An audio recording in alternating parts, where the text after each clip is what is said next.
So 1 Timothy and the rest of the Pastoral Epistles are pseudepigrapha. They were not written by Paul. They were written decades after Paul was dead. So their nature as the Word of God is a matter of tradition, not of data. One of my favorite movies is Cool Hand Luke. What we have here, boy, is failure to communicate.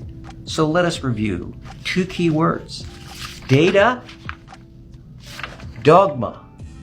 So is it data over dogma, or dogma over data, and who's got the data and who's got the dogma?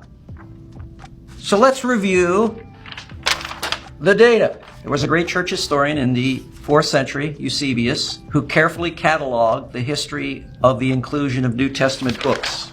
That's what they think he looks like. Good luck with that, who knows? But he was Eusebius, approximately 246 to 340. And Eusebius wrote a magnificent, careful study of the early church. He received this information from the elders going back all the way to the 1st century, many of them scholars and renowned. He wrote church history or ecclesiastical history, and we're talking about Book 3, Chapter 25, Sections 1 through 7. Here is the actual data.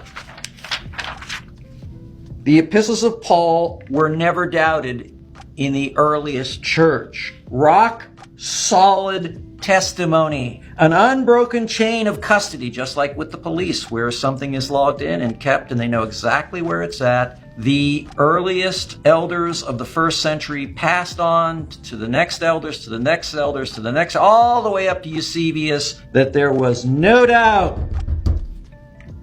who wrote those 27 books of the New Testament. Now let me tell you why. They had to be very careful what books they kept in their house, because Christians, if they were caught with New Testament books, were killed by the Roman government. So you wouldn't keep any book in your house that would get you killed if you didn't think it had authority. They knew it was real.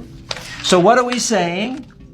Certainty. That's a word that's not like today. Certainty that Paul wrote those 3 epistles. As a matter of fact, we find out from Eusebius, Paul even wrote Hebrews. That's not even held today. No doubt. That's the data. So if that's the data, what's the dogma? Dogma is Paul did not write the pastorals. Where'd they come up with that idea? Dave, if the early church knew and there was certainty, where in the wide world did that happen? Well, philosophy took the church captive, historical critical ideology, and a man named F.C. Bauer, Ferdinand Christian Bauer, most renowned Tübingen professor in the 19th century. When F.C. Bauer spoke, people listened. And boy, did he speak. He loved Hegelian dialectic. You've all heard of it. Thesis, antithesis, synthesis. Hegel over-applied his principle, and so did Bauer take those principles in 1 Corinthians chapter 1, said, speculated, made up out of whole cloth that Peter and Paul were in conflict. The only time that Peter and Paul were in conflict was over a ham sandwich. Peter liked them and then hid them when the Pharisees came in the epistle to Galatians. Paul said, go ahead and eat that. It's okay. Anyway, he said there was Paul versus Peter. Paul and Peter were in conflict. Well, where is that? He said Paul was the synthesis of grace. Peter was the antithesis of law, and they were in conflict. And we now know, based on solid research of that issue, totally untrue. The whole premise of F.C. Bauer was completely, totally untrue. That's the dogma. He invented things.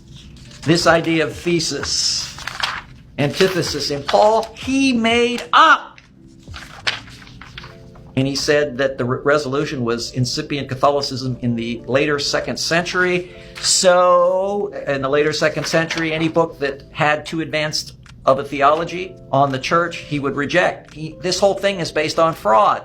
So, J.B. Lightfoot, one of the Cambridge Three, who specialized in the church fathers, went in, and guess what? He researched and researched. The lights at Cambridge were on way into the night, although I think there were gas lights during his day.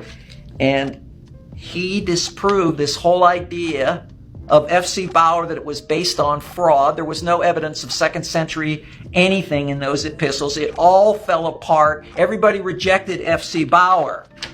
So the data is that Paul wrote it. The dogma of philosophy that is based on no foundation is the dogma. A couple books to read for you. First of all, wonderful book by David Laird Dung, and he passed away, called Constantine's Bible. Look at chapter 5. He'll explain this, goes through an excellent scholarship on this issue. And then what I suggest you do is go back to original sources like Eusebius and re-examine the church fathers who were scholars in their own right. And here is what you would want to look for is the Loeb series on ecclesiastical history. This is a series you get even free if you go on the net. They have these 2 volumes for free on Lobulus on the net. So here's the conclusion, everybody. Paul wrote the pastorals. Implication, this precious person that we're talking with, your problem is with Paul in the New Testament. You can't blow his authorship off like that to perpetrate what you want to do. You're going to have to deal with the authority of Paul in the New Testament. Now, why don't you come up with something that deals with the fact of what Paul said? Come up with another idea if you want to, but your whole premise of what you've done has no foundation.